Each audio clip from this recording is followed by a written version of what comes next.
ਖੇਤੀ ਕਾਨੂੰਨ ਸਾਲ पूरा होने ते कैप्टन का केंद्र ते हमला। बोले कानून रद्द करने लई संविधान विच तो नहीं हो सकती एक होर सोध। किसान हित विच तिन्ने कानून रद्द करे केंद्र सरकार। अटारी बॉर्डर ते अज तो आम लोग देख सकणगे रिट्रीट सैरेमनी। 300 लोगों की एंट्री नूं मिली प्रवानगी। कोरोना करके पिछले साल मार्च तो बंद की गई सी एंट्री।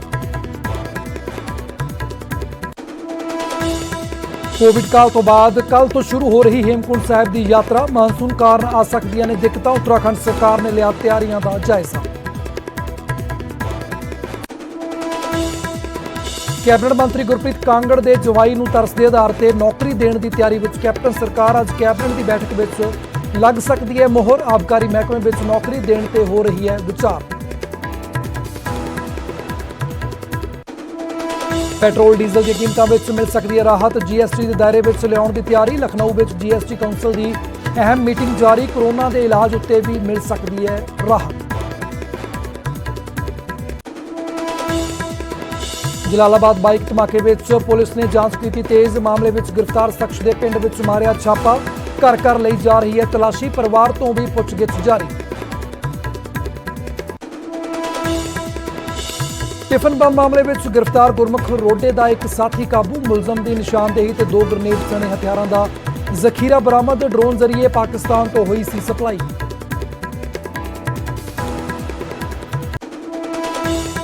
धर्मशाला में 2 धिरां विचाले जबरदस्त झड़प। एक धिर ने दूजी धिर उत्ते इट्टां नाल कीता हमला। कई लोग होए जख्मी।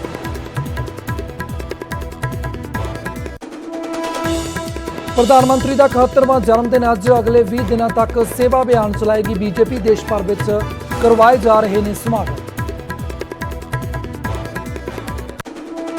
सुखबीर और हरसिमरत सने अकाली दल के कई वड्डे लीडर दिल्ली पुलिस की हिरासत में। खेती कानूनों खिलाफ बगैर परमिशन तो संसद वाल कर रहे सी कूच।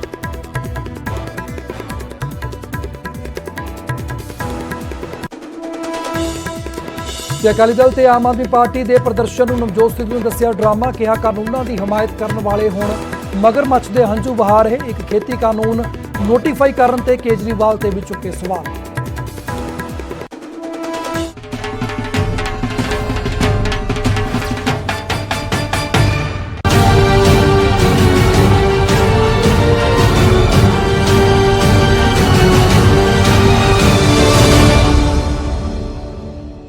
सत श्री अकाल, स्वागत है न्यूज़ 18 पंजाब हरियाणा हिमाचल देख रहे सारे दर्शकों का। मैं थोड़ा भुलजीत सिंह बुलेटिन के सब तो पहला गल करते हैं कैबिनेट मंत्री गुरप्रीत कांगड़ की जोड़े अजकल चर्चा का विषय बने हुए हैं। जी हाँ, गुरप्रीत कांगड़ के जवाई को हुण नौकरी देने की तैयारी की जा रही है। तरस के आधार के उपर नौकरी देने की तैयारी पंजाब सरकार वालों की जा रही है। तो दस दी कि अज की कैबिनेट बैठक में इस गल के उपर मोहर लग सकती है, फैसला हो सकता है। तो दस दी कि आबकारी महकमे में नौकरी देने की तैयारी इस वे जोरों शोरों से चल रही है। काबिल गौर है कि उन्होंने पिता भूपजीत की थां के उपर उन्होंने नौकरी दी जाएगी। भूपजीत सिंह भी आबकारी विभाग के नौकरी ते रह चुके हैं। पहला विधायकों के पुत्रों को नौकरी देने उत्ते विवाद खड़ा होया सी। फतेहजंग बाजवा ते राकेश पांडे के पुत्रों को इस तो पहला सरकार के वालों नौकरी दी गई सी। विवाद तो बाद फतेहजंग बाजवा के बेटे नौकरी का ऑफर ठुकरा दिता सी, वापस कर दिता गया सी। तो हुण गुरप्रीत कांगड़ चर्चा के बने हुए हैं। उन्होंने विधायक को तरस के आधार पर जिहड़ी सरकार के वालों नौकरी दी जानी है। अज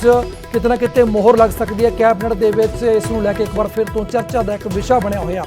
तो खबर से गलबात करते हैं साडे सहयोगी नपिंदर सिंह बराड़ जुड़ रहे हैं साडे नाल। नपिंदर, तो इस तो पहला जेकर गल की जाए तो नौकरियां का किते ना किते जिहड़ा मुद्दा है, खास तौर के उपर विधायकों के रिश्तेदारों को बच्चों नौकरी का मुद्दा अक्सर चर्चा में रहिंदा। और इस तो पहला फतेहजंग बाजवा की गल की जाए, राकेश पांडे की गल की जाए, तो हुण कैबिनेट मंत्री गुरप्रीत कांगड़ के जवाई का जिक्र हो रहा है। और कितना कितने लगभग तय मन्निया जा रहा है कि अज की कैबिनेट के मोहर लगती नजर आ रही है।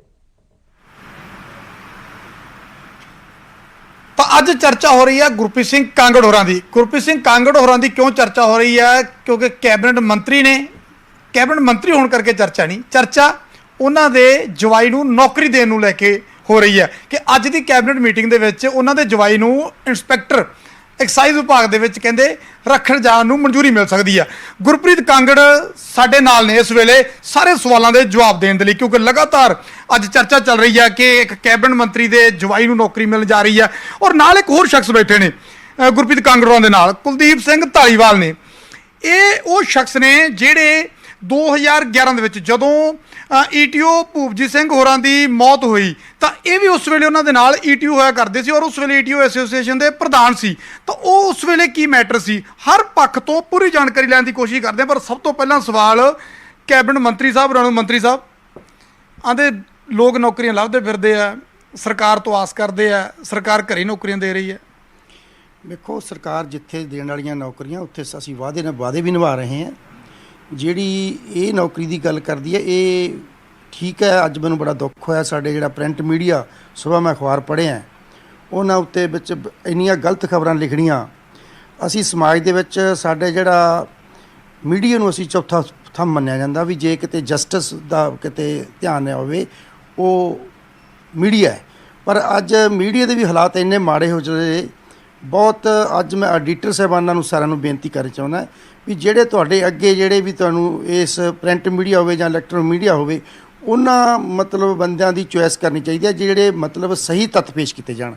ਜਿਹੜੇ ਬੰਦਿਆਂ ਨੇ ਅੱਜ ਪ੍ਰਿੰਟ ਮੀਡੀਆ 'ਚ ਲਿਖਿਆ ਉਹਨਾਂ ਦੀ ਬੈਕਗਰਾਊਂਡ ਵੇਖੀ ਜਾਵੇ। ਉਹਨਾਂ ਨੇ ਪਿਛੋਕੜ ਦੇ ਵਿੱਚ ਆਪਣੇ ਏਰੀਏ ਦੇ ਵਿੱਚ ਕੀ ਕੁਛ ਕੀਤਾ, ਆਪਣੇ ਏਰੀਏ ਦੇ ਵਿੱਚ ਕੁੱਟ ਸਵਾਏ ਛੱਤਰਾਂ ਤੋਂ ਖਾਣ ਤੋਂ ਸਵਾਏ ਉਹਨਾਂ ਨੇ ਕੁਛ ਨਹੀਂ ਕੀਤਾ। ਸਿਰਫ ਇਹ ਜਿਹੀਆਂ ਟੇਢੀਆਂ ਫੇਡੀਆਂ ਖਬਰਾਂ ਲਾਉਣੀਆਂ। ਨਹੀਂ, ਪਰ ਜੋ ਏਜੰਡੇ ਦੀ ਗੱਲ ਹੋ ਰਹੀ ਹੈ ਅੱਜ ਕੈਬਨਿਟ ਮੀਟਿੰਗ ਦੇ ਵਿੱਚ ਏਜੰਡਾ ਆ ਰਿਹਾ, ਚਰਚਾ ਇਹੀ ਆ, ਸਾਡੇ ਸੋਰਸ ਦੱਸਦੇ ਨੇ ਕਿ ਪੱਕੀ ਗੱਲ ਹੈ। ਔਰ ਅੱਜ ਤੁਹਾਡੇ ਜਵਾਈ ਨੂੰ ਇੰਸਪੈਕਟਰ ਰੱਖ ਲਿਆ ਜਾਣਾ, ਇਹ ਤੱਥ ਤਾਂ ਗਲਤ ਨਹੀਂ ਹੈ ਨਾ? ਵੇਖੋ, ਕੈਬਨਿਟ ਦੇ ਵਿੱਚ ਫੈਸਲਾ ਹੋਣਾ ਹੈ। ਕੈਬਨਿਟ ਫੈਸਲਾ ਕਰੂਗੀ, ਮਨਜ਼ੂਰ ਕਰੂਗੀ, ਮੰਨਿਆ ਜਾਊਗਾ। ਜੇ ਨਾ ਮਨਜ਼ੂਰ ਕੀਤੀ ਜਾਊਗੀ ਨਾ ਮੰਨਿਆ ਜਾਊਗਾ। ਕੋਈ ਇਹ ਨਹੀਂ ਵੀ ਮੈਂ ਕਿਸੇ ਨੇ ਪ੍ਰੈਸ਼ਰ ਪਾ ਕੇ ਜਾਂ ਕਿਸੇ ਦੀ ਦਬਾਅ ਹੇਠ ਕੈਬਨਿਟ ਹੁੰਦੀ ਹੈ। ਕੈਬਨਿਟ ਇੱਕ ਰਾਏ ਦੇ ਮੁਤਾਬਕ ਸਾਰੇ ਕੈਬਨਿਟ ਵਜ਼ੀਰ ਬਹਿੰਦੇ ਨੇ, ਚੀਫ ਮਿਨਿਸਟਰ ਸਾਹਿਬ ਬਹਿੰਦੇ ਨੇ। ਜੇ ਕੋਈ ਚੰਗਾ ਫੈਸਲਾ ਲੱਗਦਾ ਤਾਂ ਸਾਰੇ ਐਗਰੀ ਕਰਦੇ, ਨਹੀਂ ਜੇ ਕੋਈ ਗਲਤ ਫੈਸਲਾ ਹੁੰਦਾ ਹੋਵੇ ਤਾਂ ਬਿਲਕੁਲ ਉਦੋਂ ਗਲਤ ਠਹਿਰਾਇਆ ਜਾਂਦਾ। ਤੁਹਾਨੂੰ ਕਿਉਂ ਲੱਗਦਾ ਹੈ? ਕਿਉਂਕਿ ਪੰਜਾਬ ਦੇ ਵਿੱਚ ਹਾਲਾਂਕਿ ਕਾਨੂੰਨ ਹੈ ਕਿ ਕਿਸੇ ਦੇ ਪਿਤਾ ਦੀ ਮੌਤ ਹੋ ਜਾਂਦੀ ਤਾਂ ਉਸ ਦੇ ਬੱਚੇ ਨੂੰ ਨੌਕਰੀ ਮਿਲਦੀ ਹੈ ਤਰਸ ਦੇ ਆਧਾਰ ਤੇ। ਤੁਹਾਨੂੰ ਲੱਗਦਾ ਹੈ ਕਿ ਕਿਉਂਕਿ ਚਰਚਾ ਇਹ ਵੀ ਹੈ ਕਿ ਸਰਦਾ ਪੁੱਜਦਾ ਪਰਿਵਾਰ, ਤੁਸੀਂ ਕੈਬਨਿਟ ਮੰਤਰੀ, ਉਹ ਵੀ ਘਰੋਂ ਸਹਿੰਦੇ ਨੇ, ਤਾਂ ਫਿਰ ਕਿਸ ਆਧਾਰ 'ਤੇ ਤੁਹਾਨੂੰ ਲੱਗਦਾ ਹੈ ਕਿ ਉਹਨਾਂ ਨੂੰ ਨੌਕਰੀ ਵਾਕਈ ਮਿਲਣੀ ਚਾਹੀਦੀ ਹੈ? ਤੁਹਾਨੂੰ ਲੱਗਦਾ ਹੈ ਕਿ ਤੁਹਾਡਾ ਦਾਮਾਦ, ਤੁਹਾਡਾ ਜਵਾਈ ਜਿਹੜਾ ਹੈਗਾ ਉਹ ਡਿਜ਼ਰਵਿੰਗ ਹੈ ਇਸ ਨੌਕਰੀ ਲਈ? ਵੇਖੋ, ਗੱਲ ਨੌਕਰੀ ਦੀ ਹੈ ਜਿਹੜੀ ਤੁਸੀਂ ਕਰਨ ਲੱਗੇ ਆ। ਮੇਰੀ ਰਿਸ਼ਤੇਦਾਰੀ 16 'ਚ ਪਈ ਹੈ ਅਤੇ ਸਾਡੇ ਜਿਹੜੇ ਭੂਪ ਜੀ ਸੀ ਕਾਕੇ ਦੇ ਫਾਦਰ, ਉਹਨਾਂ 'ਚ 11 ਦੇ ਵਿੱਚ ਡੈਥ ਹੋ ਗਈ ਸੀ। ਉਦੋਂ ਉਹ ਉਮਰ ਉਹਨਾਂ ਦੀ ਛੋਟੀ ਸੀ। ਉਦੋਂ ਬਾਅਦ ਉਹਨਾਂ ਨੇ ਅਪਲਾਈ ਕੀਤਾ। ਮੈਨੂੰ ਇਹ ਵੀ ਨਹੀਂ ਸੀ ਪਤਾ ਵੀ ਸਾਡੀ ਰਿਸ਼ਤੇਦਾਰੀ ਪਊਗੀ। ਮੈਂ ਤਾਂ ਹੈਰਾਨ ਆ ਵੀ ਅੱਜ ਇਹ ਖਬਰਾਂ ਦਾ ਜਿਹੜੀ ਚਰਚਾ ਦਾ ਸਿਲਸਿਲਾ ਚੱਲ ਪਿਆ, ਉਹ ਜੇ ਮੈਂ ਉਹਦਾ ਮਤਲਬ ਇੱਕ ਸਹੁਰਾ ਹੋਣ ਦੇ ਫਾਦਰ ਇਨ ਲਾ ਹੋਣ ਕਰਕੇ ਇਹਨੂੰ ਇਸ ਚੱਕਰ 'ਚ ਪਾ ਲਿਆ। ਜੇ ਨਾ ਵੀ ਮੇਰੇ ਨਾਲ ਰਿਸ਼ਤੇਦਾਰੀ ਹੁੰਦੀ ਉਹਨੂੰ ਇਹ ਨੌਕਰੀ ਮਿਲਣੀ ਸੀ। ਦੂਜੀ ਤੁਸੀਂ ਕਹਿੰਦੇ ਆ ਵੀ ਸਰਦਾ ਪੁੱਜਦਾ ਪ੍ਰਭਾਵ। ਵੇਖੋ, ਪਾਲਿਸੀ 'ਚ ਕਿੱਥੇ ਲਿਖਿਆ ਗਿਆ ਵੀ ਜਿਹੜਾ ਸਰਦਾ ਪੁੱਜਦਾ ਪ੍ਰਭਾਵ ਹੋਵੇ ਉਹ ਨੌਕਰੀ ਪਿਓ ਤੋਂ ਬਾਅਦ ਲੈ ਨਹੀਂ ਸਕਦਾ। ਹਰੇਕ ਸਾਡੇ ਪੰਜਾਬ ਸਰਕਾਰ ਦੀ ਪਾਲਿਸੀ 'ਚ ਹੈ ਵੀ ਜਿਹੜਾ ਵੀ ਕੋਈ ਸਾਡਾ ਅਧਿਕਾਰੀ ਵਿਦਨ ਡਿਊਟੀ ਦੇ ਵਿੱਚ ਡੈਥ ਹੁੰਦੀ ਹੈ ਉਹਦੇ ਬੱਚਿਆਂ ਨੂੰ ਉਹਨਾਂ ਦੇ ਯੋਗਤਾ ਦੇ ਮੁਤਾਬਕ ਆਪਣੀ ਨੌਕਰੀ ਦਿੱਤੀ ਜਾਂਦੀ ਹੈ। ਇਹ ਕੋਈ ਪੰਜਾਬ ਦਾ ਵੱਖਰਾ ਕੇਸ ਨਹੀਂ। ਮੈਂ ਆਪਦੇ ਡਿਪਾਰਟਮੈਂਟ ਦੇ ਵਿੱਚ ਜਦੋਂ ਮੇਰੇ ਕੋਲ ਪਾਵਰ ਮਹਿਕਮਾ ਸੀ, ਘੱਟੋ ਘੱਟ ਮੈਂ ਪਿਛੋਕੜ ਤੁਹਾਨੂੰ ਦੱਸਦਾ 5,500 ਦੇ ਨੇੜੇ ਮੈਂ ਜਿਹੜੇ ਸਾਡੇ ਬਿਜਲੀ ਬੋਰਡ ਦੇ ਵਿੱਚ ਕਰਮਚਾਰੀ ਮਰੇ ਸੀ, ਮੈਂ ਉਹਨਾਂ ਦੇ ਵਾਰਸਾਂ ਨੂੰ, ਉਹਨਾਂ ਦੇ ਬੱਚਿਆਂ ਨੂੰ ਨੌਕਰੀ ਦਿੱਤੀ ਆਪਦੇ ਹੱਥੀਂ। ਫਿਰ ਮੈਂ ਰੈਵਨਿਊ ਡਿਪਾਰਟਮੈਂਟ 'ਚ ਆਇਆ। ਸਾਡੇ ਰੈਵਨਿਊ ਡਿਪਾਰਟਮੈਂਟ 'ਚ ਜਿਹੜੇ ਸਾਡੇ ਤਹਿਸੀਲਦਾਰ ਸੀ ਜਾਂ ਹੋਰਾਂ ਦੀ ਡੈਥ ਹੋਈ ਡਿਊਟੀ ਕਰਦਿਆਂ 'ਤੇ, ਉਹਨਾਂ ਦੀਆਂ ਬੇਟੀਆਂ ਨੂੰ ਅਸੀਂ, ਉਹਨਾਂ ਦੇ ਬੇਟਿਆਂ ਨੂੰ ਅਸੀਂ, ਮੈਂ ਆਪਦੇ ਹੱਥੀਂ ਉਹਨਾਂ ਨੂੰ ਨਿਯੁਕਤੀ ਪੱਤਰ ਦਿੱਤੇ। ਅੱਜ ਇਹ ਬੜੀ ਚਰਚਾ ਦਾ ਵਿਸ਼ਾ ਉਹੀ ਮਤਲਬ ਜਿਹੜਾ ਮੀਡੀਆ ਭੁਚਾਲ ਪਾਈ ਫਿਰਦਾ ਹੈ ਵੀ ਗੁਰਪ੍ਰੀਤ ਕਾਂਗੜ ਦੇ ਜਵਾਈ ਨੂੰ ਨੌਕਰੀ ਮਿਲ ਰਹੀ ਹੈ। ਇਹ ਬਹੁਤ ਦੁੱਖ ਵਾਲੀ ਗੱਲ ਹੈ ਵੀ ਇੱਕ ਮੇਰਾ ਜਵਾਈ ਹੋਵੇ, ਉਹਦਾ ਪਿਓ ਇਹੋ ਜਿਹੀ ਭਰ ਜਵਾਨੀ ਵਿੱਚ ਗਿਆ ਹੋਵੇ ਔਰ ਉਹਨੇ ਐਡਾ ਵੱਡਾ ਪਰਦਾਫਾਸ਼ ਕੀਤਾ ਹੋਵੇ ਜਿਹੜਾ ਆਪਣੇ ਇਸ ਦਾ ਕਰਪਸ਼ਨ ਦੇ ਸੰਬੰਧ ਵਿੱਚ।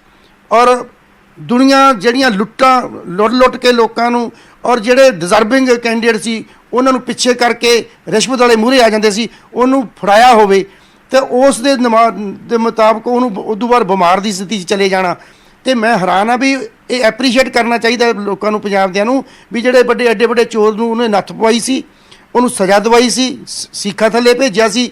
ਅੱਜ ਇਹਦੀ ਜੇ ਕੋਈ ਖਿੱਲੀ ਡਾਵੇ ਵੀ ਇੱਕ ਛੋਟੇ ਮਾਸੂਮ ਬੱਚਿਆਂ ਦਾ ਬਾਦਰ ਗਿਆ ਹੋਵੇ, ਅੱਜ ਉਹਨਾਂ ਤੋਂ ਪੁੱਛੋ ਕੋਈ ਨੌਕਰੀ ਭਾਰੂ ਨਹੀਂ, ਨੌਕਰੀ ਕੋਈ ਚੰਗੀ ਨਹੀਂ। ਮਾਂ ਬਾਪ ਬਹੁਤ ਇੱਕ ਵੱਡੀ ਗੱਲ ਹੁੰਦੀ ਹੈ। ਮਾਂ ਬਾਪ ਦਾ ਰਹਿਣਾ ਇਸ ਬੱਚਿਆਂ ਵਾਸਤੇ ਬਹੁਤ ਅੱਗੇ ਹੁੰਦਾ। ਇਹਦੇ ਨਾਲ ਜੇ ਆਪਾਂ ਨੌਕਰੀ ਦੀ ਕੀਮਤ ਅਤੇ ਬਾਪ ਦੀ ਕੀਮਤ ਦਾ ਵੇਖੀ ਜਾਈਏ, ਬਹੁਤ ਵੱਡਾ ਅੰਤਰ ਹੈ। ਇੱਕ ਕਾਂਗਰਸ ਤੋਂ ਕਲੀਅਰ ਕਰਿਆ ਜੀ, ਵੀ 2011 ਚ ਮੌਤ ਹੋਈ, ਸਕੀਰੀ ਤੁਹਾਡੇ ਨਾਲ 2016 ਚ ਪਈ, ਤਾਂ ਇਹ ਅਪਲਾਈ ਫਿਰ ਤੁਸੀਂ ਕਰਾਇਆ ਜਾਂ ਫਿਰ ਪਹਿਲਾਂ ਅਪਲਾਈ ਕੀਤਾ ਹੋਇਆ ਸੀ ਤੁਹਾਡੇ ਜਵਾਈ ਨੇ? ਬਿਲਕੁਲ ਮੈਂ ਨਹੀਂ ਕਰਾਇਆ, ਨਾ ਮੈਨੂੰ ਪਤਾ ਸੀ। ਉਹਨਾਂ ਦਾ ਪਹਿਲਾਂ ਹੀ ਅਪਲਾਈ ਕੀਤਾ ਸੀ। ਮੇਰੀ 16 ਦੇ ਵਿੱਚ ਇਹਨਾਂ ਨਾਲ ਰਿਸ਼ਤੇਦਾਰੀ ਪਈ ਹੈ।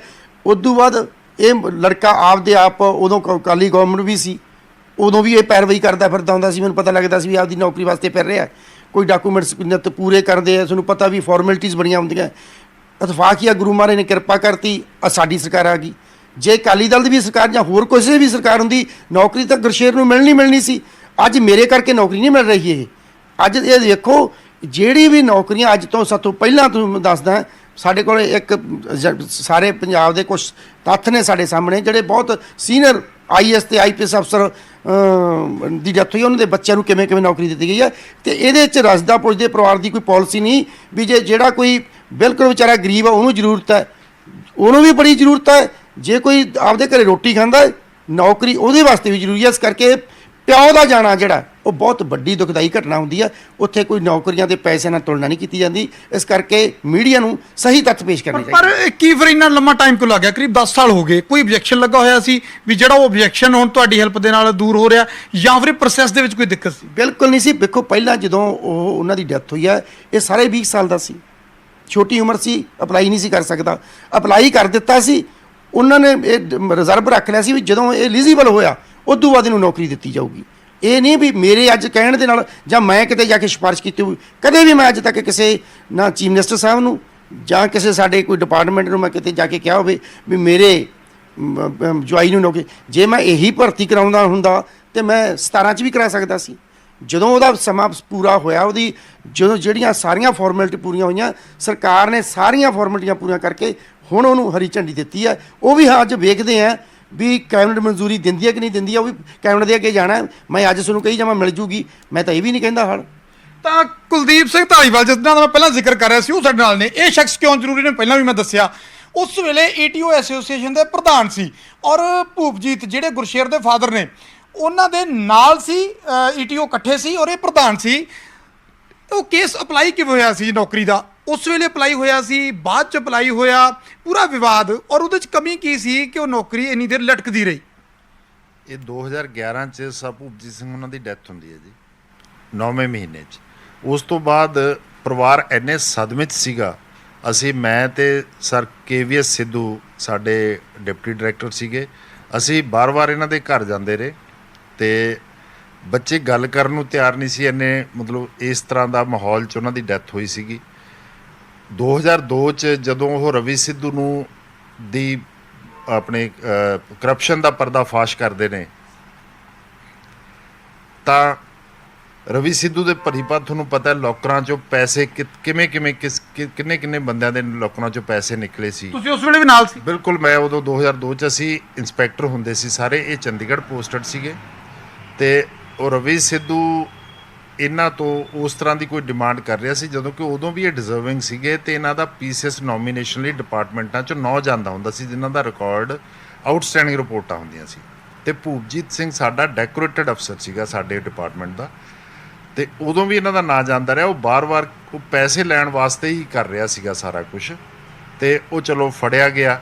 ਇਹ ਵਿਸਲ ਬਲੋਅਰ ਸੀਗੇ, ਠੀਕ ਹੈ। ਫਿਰ ਇੱਕ ਇਸ ਤਰ੍ਹਾਂ ਦੀ ਮੁਹਿੰਮ ਚੱਲੀ ਪਈ, ਜਿਹੜੇ ਸੁਪਰੀਮ ਕੋਰਟ ਜਾਂ ਕੋਈ ਹਾਈ ਕੋਰਟ ਦੇ ਮਾਨਯੋਗ ਉਹਦੇ ਫੈਸਲੇ ਨੇ, ਉਹਦੇ 'ਚ ਇਸ ਤਰ੍ਹਾਂ ਹੈਗਾ ਵੀ ਜੇ ਕੋਈ ਟੈਂਟਡ ਬੰਦਾ ਕੋਈ ਸਿਲੈਕਸ਼ਨ ਕਰਦਾ ਹੈ ਜਾਂ ਕਮੇਟੀ ਉਹਨੂੰ ਹੈੱਡ ਕਰਦਾ ਹੈ, ਤੇ ਉਹ ਜਿਹੜੀਆਂ ਸਾਰੀਆਂ ਸਿਲੈਕਸ਼ਨਸ ਨੇ ਸਾਰੀਆਂ ਉਹਨਾਂ ਨੇ ਇਹ ਰੱਦ ਕਰ ਦਿੱਤੀਆਂ ਸੀ। ਜਿੰਨੇ ਵੀ ਅਫਸਰ ਲੱਗੇ ਸੀ ਉਹ ਭੁਚਾਲ ਪੈ ਗਿਆ ਸਾਰੇ ਪੰਜਾਬ 'ਚ। ਤੇ ਬਾਈ ਜੀ ਨੂੰ ਭੂਪਜੀਤ ਸਿੰਘ ਉਹਨਾਂ ਨੂੰ ਥ੍ਰੈਟ ਆਉਣ ਲੱਗ ਗਏ, ਲਾਈਫ ਥ੍ਰੈਟਨਿੰਗ ਸੀਗਾ ਸਾਰਾ ਸਿਸਟਮ। ਤੇ ਬੱਚਿਆਂ ਨੂੰ ਹਿਮਾਚਲ ਪੜ੍ਹਨ ਭੇਜਣਾ ਪਿਆ, ਸਿਕਿਉਰਿਟੀ ਲੈਣੀ ਪਈ। ਇਸ ਤਰ੍ਹਾਂ ਦੇ ਹਾਲਾਤ 'ਚ ਕਰਦੇ 2011 ਤੱਕ ਉਹ ਮਤਲਬ ਨੈਸ਼ਨਲ ਸ਼ੂਟਰ ਸੀਗੇ, ਹਾਕੀ ਖੇਡਦੇ ਸੀ, ਬਹੁਤ ਅੱਛੇ ਸਪੋਰਟਸ ਪਰਸਨ ਸੀਗੇ, ਬਹੁਤ ਵਧੀਆ ਸਿਹਤ ਦੇ ਮਾਲਕ ਸੀ। ਤੇ ਉਹ ਇਸ ਤਰ੍ਹਾਂ ਇੰਨਾ ਡਿਪਰੈਸ ਜਾਂ ਕੋਈ ਕਹਿ ਲਓ ਵੀ ਇੰਨਾ ਇਹ ਹੋ ਗਏ, ਉਸ ਹਾਰਨੈਸ 'ਚ ਹੀ ਉਹਨਾਂ ਦੀ ਡੈਥ ਹੁੰਦੀ ਹੈ 2011 'ਚ। ਤੇ ਉਸ ਤੋਂ ਬਾਅਦ ਦੋ ਕੁ ਮਹੀਨੇ ਬਾਅਦ ਮੈਂ KVS ਸਿੱਧੂ, ਅਸੀਂ ਸਾਰਿਆਂ ਨੇ ਮਿਲ ਕੇ ETC ਸਾਹਿਬ ਨੂੰ ਰਿਕੁਐਸਟ ਕੀਤੀ, FCR ਨੂੰ ਰਿਕੁਐਸਟ ਕੀਤੀ, FCT ਨੂੰ ਰਿਕੁਐਸਟ ਕੀਤੀ ਤੇ ਉਹ ਕਿਉਂਕਿ ਉਹਨਾਂ ਨੂੰ ਵੀ ਪਤਾ ਸੀਗਾ ਭੂਪਜੀਤ ਸਿੰਘ ਬਹੁਤ ਹੀ ਕਾਬਲ ਅਫਸਰ ਸੀਗੇ ਸਾਡੇ ਡਿਪਾਰਟਮੈਂਟ ਦੇ। ਉਦੋਂ ਉਹ ਮੰਡੀ ਗੋਬਿੰਦਗੜ੍ਹ ਲੱਗੇ ਹੋਏ ਸੀ। ਇੱਕ ਛੋਟੇ ਜਿਹੇ ਝਗੜੇ 'ਚ ਉਹਨਾਂ ਦੇ ਸੱਟ ਵੀ ਵੱਜ ਗਈ ਸੀ ਜਦੋਂ ਟੈਕਸ ਕਿਸੇ ਵਾਲੀ ਕੋ ਹੈਗੀ ਮਤਲਬ ਟੈਕਸ ਦੀ ਚੋਰੀ ਫੜਨ ਗਏ ਸੀਗੇ ਤਾਂ ਉਹਨਾਂ ਦੀ ਡੈਥ ਹੋ ਜਾਂਦੀ ਹੈ। ਤੇ ਉਸ ਤੋਂ ਬਾਅਦ ਉਹ ETC ਤੇ FCT ਦੋਨਾਂ ਨੇ ਕਿਹਾ ਹਾਂ ਜੀ ਇਹਨਾਂ ਦੇ ਬੱਚਿਆਂ ਨੂੰ 101% ਐਡਜਸਟ ਕਰਨਾ ਚਾਹੀਦਾ। ਇਹ ਨਾ ਜੀ ਕੰਪੈਸ਼ਨੇਟ ਗਰਾਊਂਡ ਤੇ ਤਰਸ ਜਿਹੜਾ ਹੈਗਾ ਨਾ, ਦੋ ਸ਼ਬਦ ਹੈਗੇ ਪਤਾ ਨਹੀਂ ਕਿਵੇਂ ਮਤਲਬ ਮੈਨੂੰ ਨਹੀਂ ਸਮਝ ਲੱਗੀ ਹੈ ਕਿਉਂ ਇਹਨਾਂ ਨੂੰ ਕਨਫਿਊਜ਼ ਕਰੀ ਜਾਂਦੇ ਨੇ। ਕੰਪੈਸ਼ਨੇਟ ਜਿਹੜਾ ਹੈਗਾ ਉਹ ਐਮਪੈਥੀ, ਸਿੰਪਥੀ, ਕੰਪੈਸ਼ਨੇਟ ਇੱਕ ਡਿਫਰੈਂਟ ਇਸ਼ੂ ਹੈਗਾ ਜੀ। ਕਿਸੇ ਬੰਦੇ ਨਾਲ ਉਹਦਾ ਦੁੱਖ ਦਰਦ ਸਮਝ ਕੇ, ਠੀਕ ਹੈ ਨਾ। ਫਿਰ ਇਹ ਨੌਕਰੀ ਕਿਵੇਂ ਅਪਲਾਈ ਹੋਈ, ਕਦੋਂ ਅਪਲਾਈ ਹੋਈ? 2011 ਚ ਅਪਲਾਈ ਹੋਈ ਜੀ, ਮੇਰੇ ਹੱਥੀਂ ਅਪਲਾਈ ਹੋਈ ਆ ਸਾਰਾ ਕੁਝ ਮੈਨੂੰ ਪਤਾ। ਮੈਂ ਬਾਰ-ਬਾਰ ਅਸੀਂ ਰੈਗੂਲਰ ਇਹਨੂੰ ਕੋਸ਼ਿਸ਼ਾਂ ਕਰਦੇ ਰਹੇ ਵੀ ਇਹਦੀ ਫਾਈਲ ਅੱਗੇ ਤੁਰੇ, ਪਰ ਸਾਡੇ ਮਹਿਕਮੇ 'ਚ ਕੁਝ ਇਸ ਤਰ੍ਹਾਂ ਦੇ ਹੁੰਦੇ ਨੇ ਐਫੀਡੈਵਿਟ ਜਿੰਨੇ ਉਹਨਾਂ ਦੇ ਭੂਪਜੀਤ ਸਿੰਘ ਉਹਨਾਂ ਤੇ ਡਿਪੈਂਡੈਂਟ ਸੀਗੇ, ਭੈਣ ਜੀ ਸੀਗੇ ਉਹਨਾਂ ਦੇ ਵਾਈਫ, ਉਹਨਾਂ ਦੀ ਡਾਟਰ ਸੀਗੀ, ਸਾਰਿਆਂ ਤੋਂ ਐਫੀਡੈਵਿਟ ਲੈਣੇ ਹੁੰਦੇ ਨੇ ਵੀ ਹਾਂ ਜੀ ਸਾਨੂੰ ਕੋਈ ਇਤਰਾਜ਼ ਨਹੀਂ। ਉਹ ਸਾਰੇ ਕਾਸੇ 'ਚ ਨਾ ਇਹ ਡਿਲੇ ਹੋ ਜਾਂਦਾ ਹੁੰਦਾ ਇਸ ਤਰ੍ਹਾਂ ਦਾ। ਪਰ ਇਹ ਕੋਈ ਪਹਿਲਾ ਕੇਸ ਨਹੀਂ ਹੈ ਜੀ।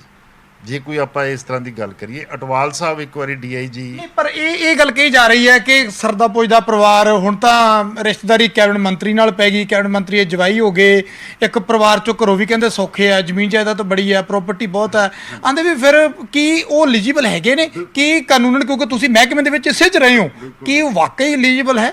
ਡਿਪਾਰਟਮੈਂਟ ਨੇ ਸਾਰਾ ਸੋਚ ਕੇ ਇਹ ਮਤਲਬ ਉਹਨਾਂ ਦੀ ਅੱਗੇ ਇਸ ਤਰ੍ਹਾਂ ਦੀ ਹੋਰ ਉਦਾਹਰਨ ਹੈ ਤੁਹਾਡੇ ਕੋਲ? ਹਾਂ ਬਿਲਕੁਲ, ਇਸ ਤਰ੍ਹਾਂ ਦੀਆਂ ਬਹੁਤ ਸਾਰੀਆਂ ਉਦਾਹਰਨਾਂ ਨੇ। ਅਟਵਾਲ ਸਾਹਿਬ ਆਪਣੇ DIG ਸੀਗੇ, ਉਹਨਾਂ ਦੀ ਡੈਥ, ਉਹਨਾਂ ਨੂੰ ਅਸੈਸੀਨੇਸ਼ਨ ਹੋ ਗਈ ਸੀ, ਉਹਨਾਂ ਦੀ ਵਾਈਫ ਨੂੰ PCS ਲਾਇਆ ਗਿਆ ਸੀ।